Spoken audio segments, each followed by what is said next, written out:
महीने के भीतर उत्तराखंड में कोरोना के मामलों में बड़ा इजाफा। हरिद्वार में अब तक 30 साधु संक्रमित, महामंडलेश्वर की मौत।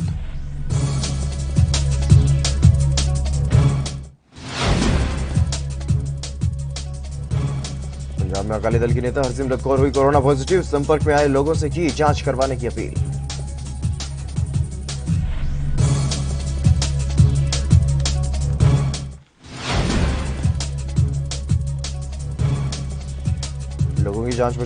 लोगों की जान बचाने के लिए सरकार का बड़ा फैसला। 50,000 मीट्रिक टन मेडिकल ऑक्सीजन होगी आयात।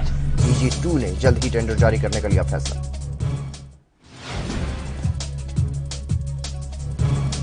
आज बंगाल में गरजेंगे बीजेपी के अध्यक्ष JP नड्डा और अमित शाह। रैलियों और रोड शो के जरिए भरेंगे हुंकार। बीजेपी प्रत्याशियों के लिए मांगेंगे वोट।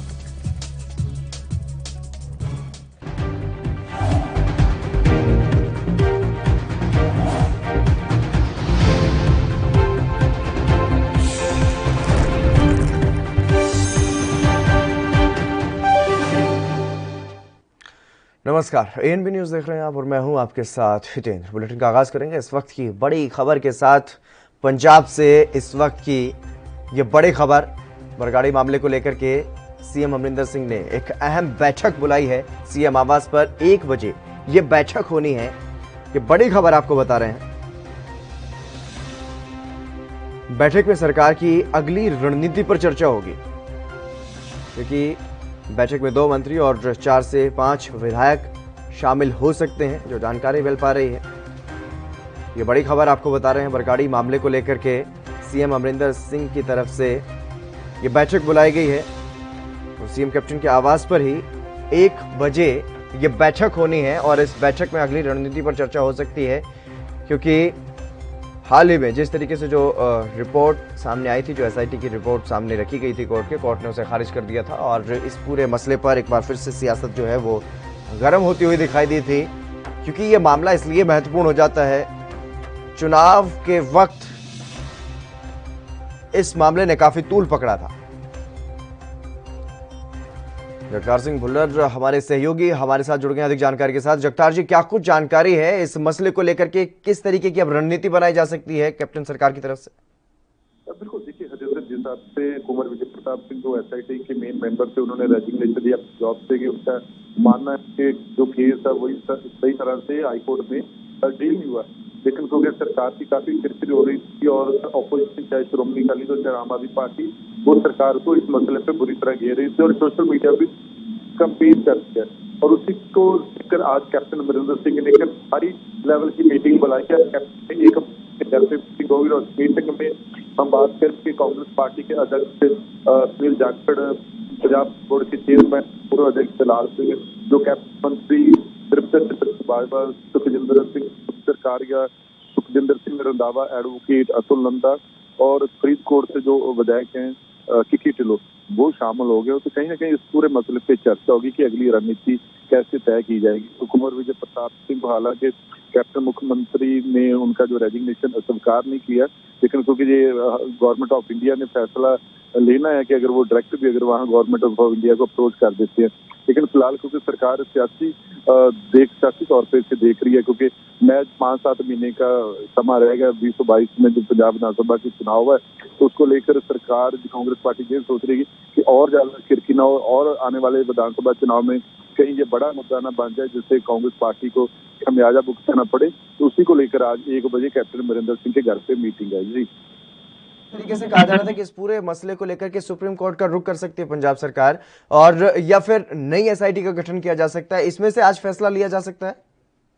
नहीं, देखिए सबसे बड़ी बात है कि अभी क्योंकि पंजाब और हरियाणा हाईकोर्ट की तरफ से फैसला सुनाया गया, उसके फाइनल ऑर्डर नहीं आए। जब फाइनल ऑर्डर आएंगे तो उस पर सरकार की तरफ से स्टडी की जाएगी। लेकिन उससे पहले मुख्यमंत्री कैप्टन अमरिंदर सिंह जब हाईकोर्ट की तरफ से रिपोर्ट को खारिज किया गया था और ये भी आदेश दिया गया कि नई SIT बने और उस SIT में कुंवर विजय प्रताप सिंह को शामिल नहीं किया जाए, तो तभी राज्य के मुख्यमंत्री कैप्टन अमरिंदर सिंह ने जनतक तौर पे स्टेटमेंट दी थी कि इस मसले पे सरकार हाई कोर्ट के फैसले को सुप्रीम कोर्ट में चुनौती देगी। तो निश्चित तौर पे इस मसले पे भी हो सकती है कि कौन वकील हो सकते, किनको आगे पैरवाई करने के लिए सरकार की तरफ से किया जाएगा। हाई कोर्ट के फैसले पे चर्चा होगी और अभी क्योंकि फाइनल ऑर्डर आए नहीं है, तो ये दोनों मुद्दे भी रहने होंगे। अगर एसआईटी, पहली तो बात है कि सरकार एसआईटी को नहीं मानेगी, क्योंकि सरकार का ये मानना है कि वो सुप्रीम कोर्ट में हाई कोर्ट के फैसले को चुनौती देगी, और उसके बाद निर्भर करेगा कि सुप्रीम कोर्ट का क्या फैसला रहता है। लेकिन फिलहाल सरकार ने कि वो अपनी उन्होंने कैप्टन अमरिंदर ने बोला कि उनको एसआईटी पे भी पूर्ण निष्पक्ष है, जांचकारी है, भरोसा भी है, और जो रिपोर्ट है वो भी सही है। तो ये चर्चा का विषय, और अब सरकार सुप्रीम कोर्ट कब जाएगी, हाई कोर्ट का फैसला फाइनल रूप में कब आएगा, तो ये पूरी स्टडी करने के बाद सरकार सुप्रीम कोर्ट जाएगी। लेकिन उन्होंने साफ शब्दों में बोला कि सरकार हर हालत में सुप्रीम कोर्ट जाएगी। अगर पंजाब और हरियाणा हाईकोर्ट ने फैसले को किया, किया नई एसआईटी बनाने का जो निर्देश है वो सरकार नहीं मानेगी, उसको उस फैसले को सरकार सुप्रीम कोर्ट में चुनौती देगी। जी, क्या इस बैठक में कोई प्रशासनिक अधिकारी या फिर पुलिस अधिकारी भी शामिल हो सकता है? क्योंकि मामला बहुत ही गंभीर, और क्योंकि गुरु साहब जी की बेदबी का मसला और पिछले 6 सालों के मसले पर बहुत खूब सियासत हुई है। और 2015 में जब श्रोमणी अकाली दल भारतीय जनता पार्टी की सरकार थी, तब कांग्रेस पार्टी और आम आदमी पार्टी ने इस मुद्दे को बहुत बड़ा मुद्दा बनाया था, और जीत का कारण भी ये मुद्दा बना था। और अब 2000 कह सकते कि 22 का चुनाव आने वाला, वो वही समा दोबारा अपने आप को दोहरा रहा है। तो अगर इस मसले पे बात करें तो निश्चित तौर पे राज्य की मुख्य सचिव विनी महाजन इस मीटिंग में शामिल हो सकती है, डीजीपी दिनकर गुप्ता शामिल हो सकते हैं, होम सेक्रेटरी शामिल हो सकते हैं। तो क्या इस पे पूरी चर्चा की जाएगी, पॉलिटिकल लोग भी है, कैबिनेट मंत्री भी है, एमएलए भी है, तो तमाम लोग इस मसले पे चर्चा करेंगे कि सरकार की अगली रणनीति इस पे क्या तय की जाए। शुक्रिया जगतार जी हमारे साथ जुड़ने के लिए, तमाम जानकारी देने के लिए। सीएम आवास पर ये बैठक होनी है, और ये बैठक काफ़ी अहम मानी जा रही है, क्योंकि इस मसले में जो जांच चल रही थी एसआईटी की तरफ से, जो एसआईटी का गठन पंजाब सरकार की तरफ से किया गया था, वो खारिज कर दी गई है हाईकोर्ट की तरफ से। और जब सरकार की इस पूरे मसले पर किरकिरी हो रही है, तो ऐसे वक्त में सरकार की तरफ से कहा जा रहा है कि सुप्रीम कोर्ट में इस फैसले को चुनौती दी जाएगी, और इसी बीच ये एक अहम बैठक आज बुलाई गई। चलिए खबरों में आगे बढ़ेंगे। चुनाव आयोग ने आज सर्वदलीय बैठक बुलाई है। सूत्रों के अनुसार आयोग बैठक में रैलियों पर प्रतिबंध लगाने का प्रस्ताव रख सकता है। संविधान के अनुच्छेद 324 के तहत शांतिपूर्ण चुनाव कराने के लिए उसके पास ये अधिकार है। बड़ी रैलियों, रोड शो और जनसभाओं के बजाय वो राजनीतिक दलों से 5 या फिर 10 कार्यकर्ताओं के समूह में सामाजिक दूरी बनाते हुए डोर टू डोर जाकर के प्रचार करने का प्रस्ताव रख सकता है, और साथ ही डिजिटल और वर्चुअल तरीके से प्रचार जारी रखने की बातें भी कही जा सकती हैं। सूत्रों के अनुसार बैठक में शामिल होने के लिए बंगाल के सभी राजनीतिक दलों को केवल एक प्रतिनिधि भेजने को कहा गया है। बैठक में बाकी 4 चरणों के लिए चुनाव प्रचार से संबंधित मुद्दों पर चर्चा की जाएगी। सूत्रों के मुताबिक बैठक में सामाजिक दूरी और कोविड-19 से जुड़े हुए विभिन्न नियमों का पालन को लेकर के चर्चा की जाएगी।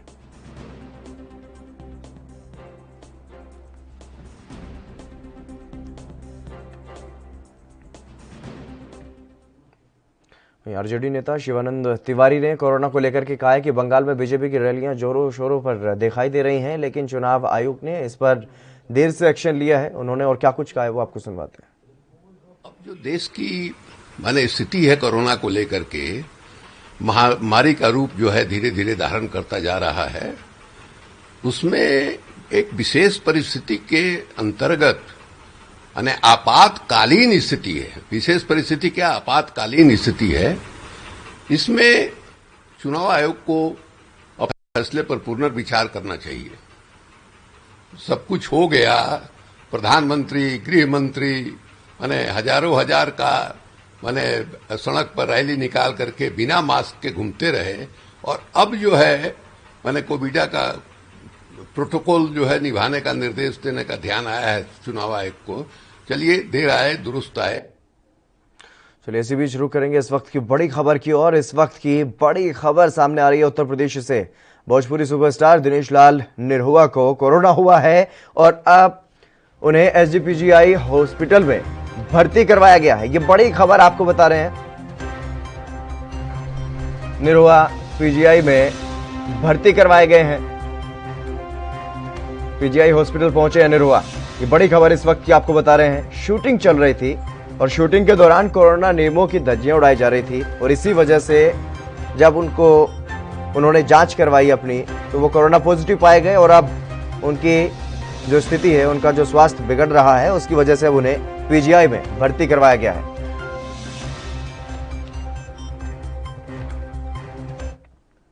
चलिए बढ़ेंगे अगली खबर की तरफ। राजधानी दिल्ली में कोरोना वायरस के बढ़ते मामलों के बीच केंद्रीय स्वास्थ्य मंत्री डॉक्टर हर्षवर्धन ने एम्स के ट्रामा सेंटर का दौरा किया है और वहां पर स्वास्थ्य सुविधाओं का जायजा लिया है।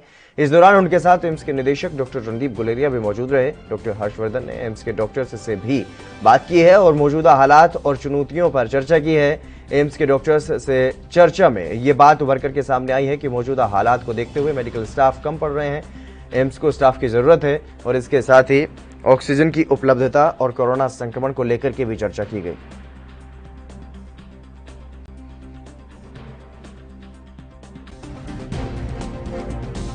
पिछले साल में आप जानते हैं कि जब हमने कोविड के खिलाफ जंग शुरू की तो हर फ्रंट पर हमारे पास तकलीफ थी, कमी थी, लेकिन अनुभव से हम लोगों ने सीखा कि चैलेंज को जो है अपॉर्चुनिटी में बदला जा सकता है, हर चैलेंज को ओवरकम किया जा सकता है। सारे देश ने 15-20 लाख से ज़्यादा डेडिकेटेड कोविड के बेड्स क्रिएट कर दिए। सारे देश में PPE kits, N95 mask, ventilators, पर्याप्त टेस्टिंग के लिए लेबॉर्ट्रीज, पर्याप्त टेस्टिंग के लिए किट्स और बाद में अभी वैक्सीनेशन, ये सारी चीज़ें हम लोगों ने एक साल में क्रिएट की।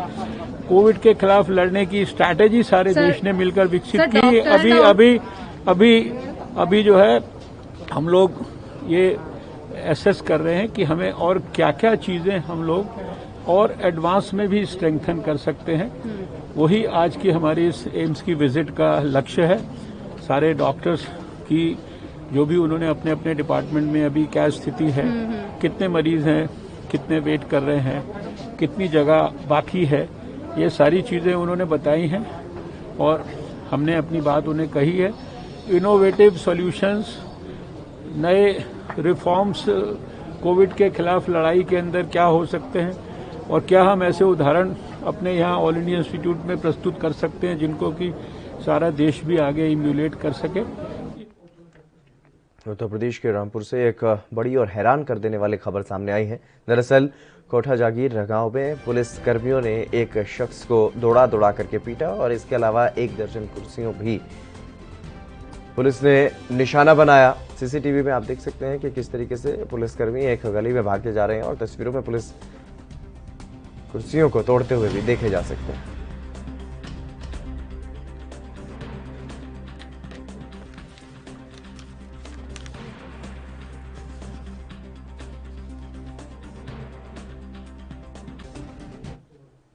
चलिए सीधी तस्वीरें दिखाते हैं आपको। नवजोत सिंह सिद्धू प्रेस कॉन्फ्रेंस कर रहे हैं।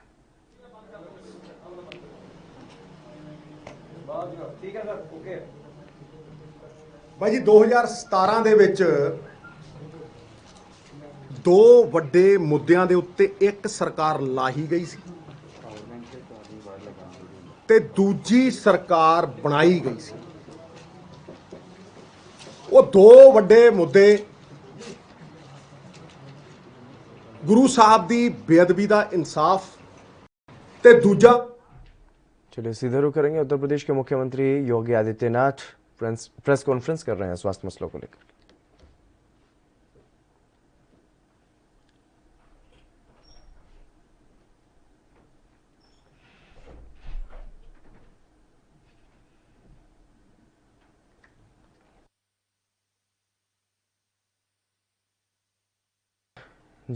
से कोरोना की स्थिति बिगड़ती हुई दिखाई दे रही है, उसी को लेकर के ये बैठक जो है वो की जा रही है। और चलिए बढ़ेंगे अगली खबर की तरफ। कांग्रेस के राष्ट्रीय प्रवक्ता रणदीप सुरजेवाला ने कोरोना वायरस से वो अब संक्रमित पाए गए हैं और इस पर कांग्रेस नेता रणदीप सुरजेवाला ने सुबह ट्वीट करके जानकारी दी है कि वो कोविड-19 पॉजिटिव पाए गए हैं।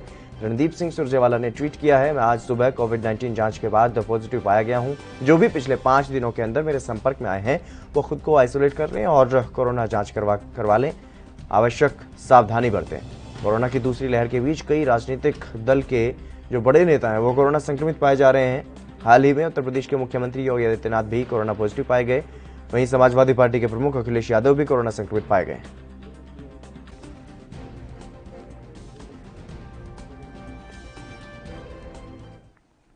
आरजेडी प्रवक्ता मनोज झा ने दिल्ली में लगे वीकेंड कर्फ्यू को लेकर के कहा कि कोरोना के बढ़ते मामलों को लेकर फैसला लेना जरूरी था।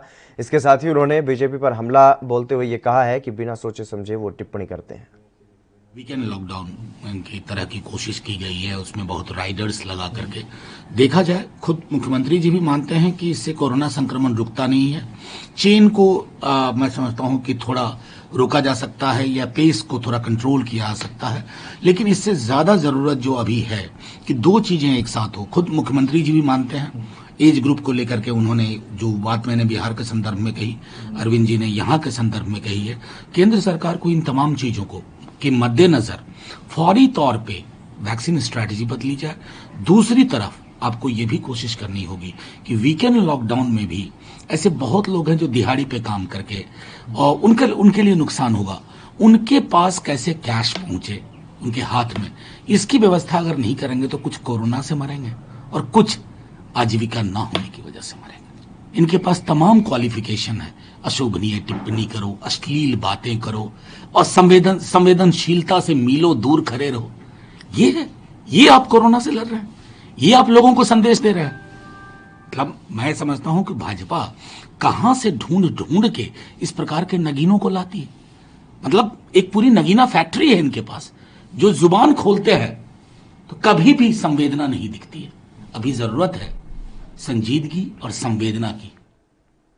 बीजेपी प्रवक्ता शाहनवाज हुसैन ने दिल्ली में लगे वीकेंड कर्फ्यू को लेकर के कहा कि कोरोना से बचने के लिए जो कुछ हो सकेगा करेंगे, और इसके साथ ही उन्होंने बंगाल चुनाव को लेकर के भी प्रतिक्रिया दी है। देखिए, दिल्ली में लोगों की जान को बचाना है, पूरे देश में लोगों की जान को बचाना है। कोरोना में जो भी हिफाजत के कदम उठाए जा सकते हैं वो उठाए जा रहे हैं।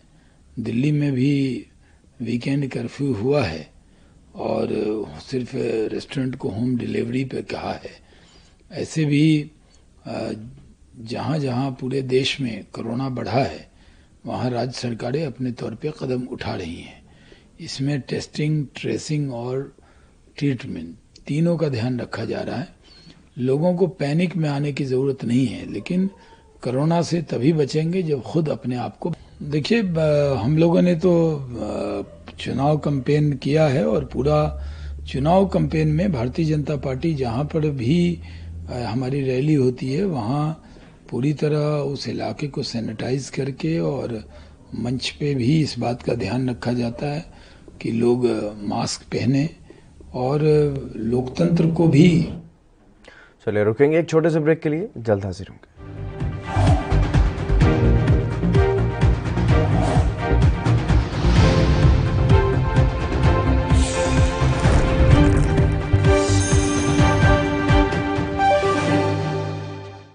कम ब्रेक और ज्यादा खबरों के साथ देखिए ANP news in channel number पर।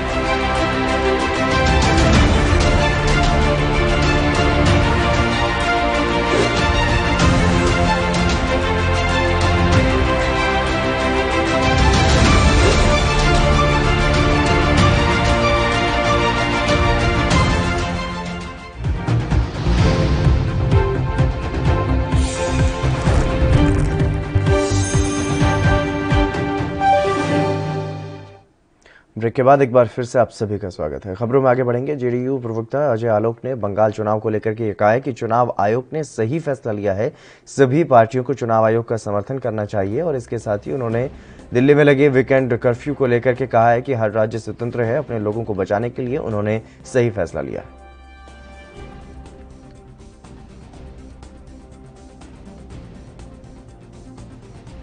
सबको चुनाव आयोग के निर्देशों का पालन करना चाहिए, सारे राजनीतिक दलों को, और खासकर कोरोना महामारी जिस तरह से फैली हुई है और जिस तरह से इसका संक्रमण बढ़ रहा है, तो सबको चुनाव आयोग के निर्देश को मानना चाहिए सारे दलों। निर्णय है, केजरीवाल सरकार एक एडमिनिस्ट्रेटिव निर्णय ये ले रही है अपने लोगों की सुरक्षा के लिए। हर राज्य स्वतंत्र है एडमिनिस्ट्रेटिव निर्णय लेने के लिए। उम्मीद करता हूँ कि लोगों में से एक चेतना जागेगी।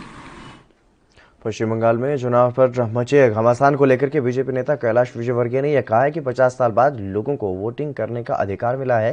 पहले कुछ चुने हुए लोग ही वोटिंग किया करते थे। और इसके साथ ही उन्होंने चुनाव आयोग का भी धन्यवाद किया है।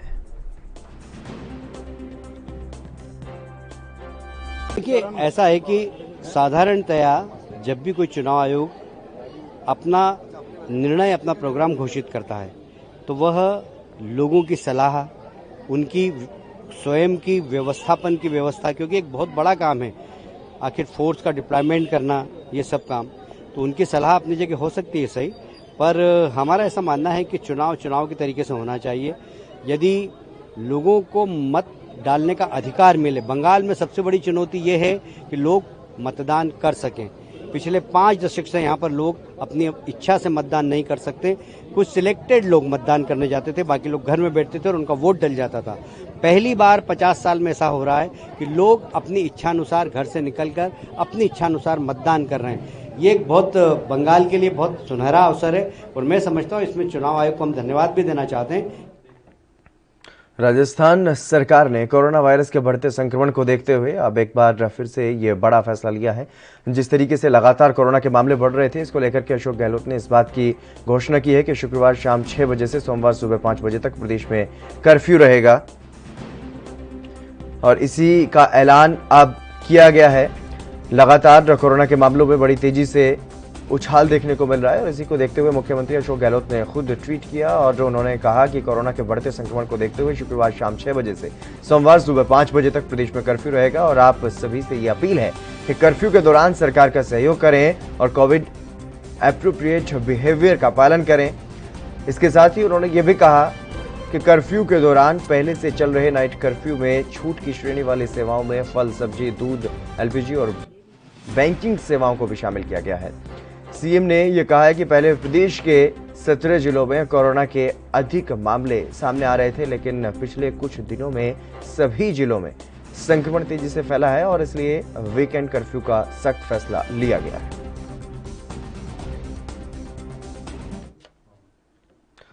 और वहीं पंजाब के बरनाला में आग लगने का मामला सामने आया है। आग लगने की घटना यहां पर रुकने का नाम नहीं ले रही है। इस बार बरनाला के गांव कैरे में आग लगने से 19 एकड़ गेहूं की खड़ी फसल जलकर राख हो गई। किसानों ने यह बताया कि उनको गुरु घर के स्पीकर से आग लगने की घटना का पता चला। उनकी तरफ से ठेके पर जमीन लेकर के खेती की जा रही है, लेकिन अब आग लगने से उनका बड़ा नुकसान हुआ है। उन्होंने ये बताया कि आग किस कारण से लगी अभी पता नहीं लग सका है। उन्होंने सरकार से मुआवजे की मांग की है।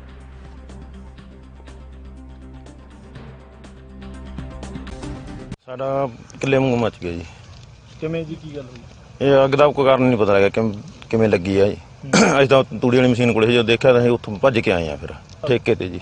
8 ਕਿੱਲੇ ਕਰਦੇ ਆ 65,000 ਜੀ। ਇਹ 5-6 ਕਿਸਾਨਾਂ ਦੀ ਮੱਚ ਗਈ ਜੀ। ਬਲਾਂ ਦਾ ਵੱਧ ਦੀ ਹੋਊਗੀ। ਕੁਛ ਟਾਂਗਰ ਮੱਚ ਗਿਆ ਕਿਸੇ ਦਾ, ਕਿਸੇ ਦੀ ਖੜੀ ਕਣਕ ਵੀ ਮੱਚ ਗਈ। ਇਹ ਪਿੰਡ ਵਾਲੇ ਨਹੀਂ ਭਜਾਏ, ਕੋਈ ਟਰੈਕਟਰ ਲੈ ਕੇ ਆਇਆ, ਕੋਈ ਪਾਣੀ ਵਾਲੀਆਂ ਟੈਂਕੀਆਂ ਆ ਗਈਆਂ, ਭੋਤਰਿਆਂ ਤੋਂ ਆ ਗਈਆਂ, ਚੰਨਣਵਾਲ ਤੋਂ ਆ ਗਈਆਂ ਤੇ ਜਿਹੜੇ ਅੱਗ ਬੁਝਾਉਣ ਵਾਲੀਆਂ ਗੱਡੀਆਂ ਸੀਗੀਆਂ ਉਹ ਤਾਂ ਜਦੋਂ ਬੁਝ ਗਈ ਉਦੋਂ ਆਈਆਂ ਨੇਗੀਆਂ ਜਮਾ। ਇਹ ਤਾਂ ਮੁਆਵਜ਼ਾ ਮਿਲ ਜੇ। ਇਹ ਜਦੋਂ ਆਪਣੇ ਨਾਈਵਾਲ ਤੋਂ ਕੈਰੇ ਨੂੰ ਰੋਡ ਆ ਰਿਹਾ ਜੀ, ਜਦੋਂ ਰੌਲਾ ਪਿਆ ਜੀ ਕਣਕ ਨੂੰ ਅੱਗ ਪੈ ਗਈ, ਮੈਂ ਖੁਦ ਗੁਰੂ ਘਰ ਜਾ ਕੇ ਲੌਸਮੈਂਟ ਕਰੀ ਆ। ਕਿਸਾਨਾਂ ਨੇ ਆਪੋ ਆਪਣੇ ਟਰੈਕਟਰ ਲੈ ਕੇ ਸਪਰੇਹਾਂ ਵਾਲੇ ਪੰਪ ਆਸੇ-ਪਾਸੇ ਪਿੰਡਾਂ ਤੋਂ ਟੈਂਕੀਆਂ ਜਿਹੜੀਆਂ ਪਾਣੀ ਵਾਲੀਆਂ ਆਈਆਂ, ਅੱਗ ਨੂੰ ਕੰਟਰੋਲ ਕੀਤਾ ਗਿਆ। ਪ੍ਰਸ਼ਾਸਨ ਨਾਲ ਸਾਡੀ ਗੱਲ ਹੋਈ, ਐਸਐਸਪੀ ਦੇ ਲੀਡਰ ਸਾਹਿਬ ਨਾਲ ਗੱਲ ਹੋਈ, ਐਸਐਚਓ ਨਾਲ ਹੋਈ। ਉਹ ਕਹਿੰਦੇ ਵੀ ਪਾਣੀ ਦੀਆਂ ਗੱਡੀਆਂ ਆ ਰਹੀਆਂ ਨੇਗੀਆਂ। ਜਦੋਂ ਸਾਡੇ ਕਿਸਾਨਾਂ ਨੇ ਅੱਗ ਨੂੰ ਕੰਟਰੋਲ ਕਰ ਲਿਆ, ਬੁਝਾ ਲਈ, ਉਦੋਂ ਫਾਇਰ ਬ੍ਰਿਗੇਡ ਦੀਆਂ ਗੱਡੀਆਂ ਆਈਆਂ ਨੇਗੀਆਂ। ਜਿਹੜੀਆਂ ਗੱਡੀਆਂ ਨੇ ਇਹਨਾਂ ਦਾ ਦਿਖਾਵੇ ਖਾਤਰ ਰੱਖੀਆਂ ਹੋਈਆਂ ਨੇ, ਇਹ ਕਿਸਾਨਾਂ ਦੇ ਧਰਨੇ ਖਾਤਰ ਰੱਖੀਆਂ ਨੇ। ਸਾਡੇ ਕਿਸਾਨਾਂ ਦੀ ਅੱਗ ਆ ਜਿਹੜੀ ਉਹ ਬੁਝਾਉਣ ਖਾਤਰ ਨਹੀਂ ਰੱਖੀਆਂ ਹੋਈਆਂ। ਸਾਡੇ ਕਿਸਾਨਾਂ ਕੋਲੇ 65,000 ਨੂੰ ਕਿੱਲੇ ਦੇ ਹਿਸਾਬ ਨਾਲ ਇਹ ਜਿਹੜੀ ਫਸਲ ਠੇਕੇ ਤੇ ਲਿੱਤੀ ਗਈ ਸੀਗੀ ਜ਼ਮੀਨ, ਤੇ ਇਹਨਾਂ ਨੂੰ ਜਿਹੜੀ ਇਹਨਾਂ ਦੀ ਕਣਕ ਬੱਚੀ ਹੈਗੀ ਇਹਦਾ 50,000 ਕਿੱਲੇ ਦੇ ਹਿਸਾਬ ਨਾਲ ਇਹਨਾਂ ਨੂੰ ਮੁਆਵਜ਼ਾ ਦਿੱਤਾ ਜਾਵੇ। ਅਸੀਂ ਪ੍ਰਸ਼ਾਸਨ ਤੋਂ ਇਹ ਮੰਗ ਕਰਦੇ ਹਾਂ। ਇਹ ਬਹੁਤ ਮਾੜੀ ਘਟਨਾ ਵਾਪਰੀ ਆ। ਹਜੇ ਕੋਈ ਪਤਾ ਨਹੀਂ ਚੱਲ ਸਕਿਆ ਵੀ ਅੱਗੇ ਲੱਗੀ ਕਿਵੇਂ ਆ। ਅਸੀਂ ਪਹਿਲੀ ਗੱਲ ਤਾਂ ਜਿਹੜੀ ਸਰਕਾਰ ਆ ਜਿਹੜੀਆਂ ਗੱਲਾਂ ਕਰਦੀ ਆ ਵੀ ਅਸੀਂ ਕਿਸਾਨਾਂ ਦੀਆਂ, ਜਿਵੇਂ ਮੇਥੇ ਤੋਂ ਪਹਿਲਾਂ ਬਾਈ ਦੱਸ ਕੇ ਗਿਆ, ਜਿਹੜੀਆਂ ਉਹ ਗੱਡੀਆਂ ਖੜਾਈਆਂ ਹੋਈਆਂ ਉਹ ਇੱਕ ਦਿਖਾਵਾ ਗਈਆਂ। ਇਹ ਜਦੋਂ ਅੱਗ ਲੱਗੀ ਆ ਨੇੜੇ ਆਲੇ ਦਾਲੇ ਦੇ ਪਿੰਡ ਸਾਰੇ ਇਕੱਠੇ ਹੋ ਕੇ ਇਹ ਅੱਗ ਤੇ ਕੰਟਰੋਲ ਪਾਇਆ ਗਿਆ। ਹਵਾ ਬਹੁਤ ਜ਼ਿਆਦਾ ਸੀ, ਬਹੁਤ ਪਿੰਡ ਇਕੱਠੇ ਹੋ ਗਏ, ਉਹਦਾ ਕਰਕੇ ਅੱਗ ਬੁਝ ਗਈ। ਅਸੀਂ ਸੋਡੇ ਰਾਹੀਂ ਪਟਵਾਰੀ ਕਰਨਗੋ ਉਹਨਾਂ ਨੂੰ ਤੁਰੰਤ ਕਹਿੰਦੇ ਵੀ ਕੱਲ੍ਹ ਤੋਂ ਇਹਦਾ ਕਰਕੇ ਸਾਰਾ ਜਿੰਨਾ ਗਾ ਕੋਈ ਕਣਕ ਮੱਚੀ ਆ, ਟਾਂਗਰ ਮੱਚਿਆ, ਜਿਵੇਂ ਵੀ ਵੱਡੀਆਂ ਵੱਡੀਆਂ ਫੈਕਟਰੀਆਂ ਦੇ ਵਿੱਚ ਅੱਗ ਲੱਗਦੀ ਆ ਉਹਨਾਂ ਨੂੰ ਮੁਆਵਜ਼ੇ ਦਿੱਤੇ ਜਾਂਦੇ ਆ, ਉਵੇਂ ਹੀ ਮਤਲਬ ਇਹ ਕਿਸਾਨਾਂ ਨੂੰ ਕੱਲ੍ਹ ਨੂੰ ही। पटियाला के थाना अर्बन एस्टेट फेज 2 इलाके में अस्पताल में काम करने वाली युवती ने एक युवक को शादी से इनकार कर दिया तो वो उसे अपहरण करके घर ले गया। यही नहीं, विरोध कर रही युवती से मारपीट की गई और बचाव में आए युवती के अंकल की गाड़ी से भी तोड़फोड़ की गई और घटना 12 अप्रैल की है, जिसके बाद पुलिस ने आरोपी के घर पर रेड की और यहां से युवती को बरामद करते हुए युवक को गिरफ्तार कर लिया है। पुलिस के मुताबिक आरोपी नशा करने का आदी था, जिस वजह से युवती के परिवार वालों ने रिश्ते से इनकार कर दिया। थाना इंचार्ज रोनी सिंह ने यह कहा कि आरोपित युवक के खिलाफ किडनैपिंग का मामला दर्ज करके उसे गिरफ्तार किया गया है। कल एक 22 साल लड़की ने आके कंप्लेंट दी है कि एक गगनदीप सिंह नाम का लड़का है पिंड बारन का रहने वाला, जो कि उन्होंने पिछले कई दिनों तो विआह कराने लिए फोर्स कर रहा है तो उस लड़की को बार बार कह रहा है कि उसने विआह करावे। वो एक निजी हस्पताल के वो लड़की काम करती सी, उस तो बाद काम तो बाद उन्होंने रोक के विआह कराने लिए फोर्स करता सी। तो जो लड़की अपने घर में जा रही सी तो गगनदीप सिंह नाम के लड़के ने उन्होंने रस्ते में घेर के अपने नाल मोटरसाइकिल पर बिठा के ले गया तो अपने घरे उसनों लुका छिपा के रखा। उसने अपना मौका देख के वो लड़की ने अपनी जान बचा के घरे पहुंची तो उसने आके सानू कंप्लेंट दी, जिस पर असी एक मुकदमा दर्ज किया अंडर सैक्शन 366 361। हरियाणा में प्रदेश सरकार ने कक्षा 1 से 8वीं तक स्कूल बंद रखने के आदेश दिए हुए हैं। कोरोना महामारी को देखते हुए ये फैसला लिया गया। सरकार ने निजी और सरकारी स्कूलों को 30 अप्रैल तक बंद करने के आदेश दिए हैं, लेकिन पलवल में निजी स्कूल संचालक सरकार को ठेंगा दिखाते हुए नजर आए।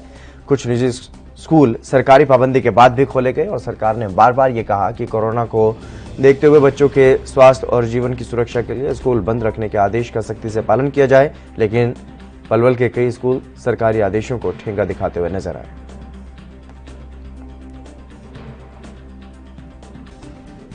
आप इन बच्चों को लेने के लिए रोजाना आती हैं? कल भी लेने के लिए आएंगी? कल तो छुट्टी थी। नहीं, अब नेक्स्ट डे? हाँ, हर रोज आते हैं। अच्छा, हरियाणा सरकार ने कहा है कि 1 से 8वीं तक की स्कूलों की छुट्टी है कक्षाओं की। आप बच्चों को गर्मी में भेज रहे हैं, कोरोना का प्रकोप है, क्या लगता है आपको कि बच्चों की सेहत के साथ कहीं खिलवाड़ तो नहीं? हाँ जी, ये लगता है कि स्कूल तो ऑफ होनी चाहिए, बीमारी बढ़ रही है बीमारी बढ़ रही है तो स्कूल तो ऑफ होनी चाहिए। तो बच्चों को भेजना पड़ रहा है आपको, आपकी मजबूरी है या खुशी है? ये तो मजबूरी है, तो बच्चे स्कूल खुलेंगे तो बच्चे भेजने पड़ेंगे, ये तो मजबूरी है। वैसे छुट्टी कर देनी चाहिए स्वास्थ्य को देखते हुए। कर देनी चाहिए। जहाँ तक नियम कानून की सवाल है, किसी भी विद्यालय में कैंटीन अलाउड नहीं है, कैंटीन नहीं है। हाँ, सीबीएसई का सर्कुलर जरूर आया था जिसमें सीबीएसई ने बुक्स को अलाउ किया है कि विद्यालय परिसर में किताबें ले सकते हैं। बाकी कैंटीन में कुरकुरे वगैरह बिल्कुल मनाही है। फास्ट फूड तो वैसे ही, जंक फूड का तो सरकार ने ही नोटिस दिया हुआ है कि कोई भी विद्यालय जंक फूड या फास्ट फूड नहीं दे सकता। तो सर, आप लोगों के दौरे नहीं होते क्या, चेकिंग नहीं होती निजी स्कूलों की? ये देखो, हम भी दौरे पे जाते हैं लेकिन हमें ऐसा कुछ नहीं मिला। लेकिन अगर हमने दौरे बढ़ाए हैं, कल से छापेमारी चल रही है, 1st to 8th के भी देखे जा रहे हैं कि जो स्कूल खुले उनके खिलाफ कार्रवाई, सबसे सख्त कार्रवाई की जाएगी जो सरकार के आदेशों की अवहेलना कर रहे हैं उनके विरुद्ध एक्शन होगा। ये पूरा जब कोविड के थ्रू जो भी एक्शन है आगे सरकार को रिपोर्ट भेजेंगे, पूरी सारी सूचना मंगा रहे हैं। पूरी जो भी डिस्ट्रिक्ट पलवल में जो भी स्कूल खुल रहे हैं उनकी पूरी रिपोर्ट हम ब्लॉकों से मंगवा रहे हैं और खुद भी निरीक्षण कर रहे हैं और पर ब्लॉक के ऊपर टीम बना दी गई है। जो भी स्कूल खुला हुआ पाया गया तो उसकी सूचना तुरंत डिस्ट्रिक्ट का। चलिए, इस बुलेटिन में बस इतना ही। आप देखते रहिए ANB न्यूज।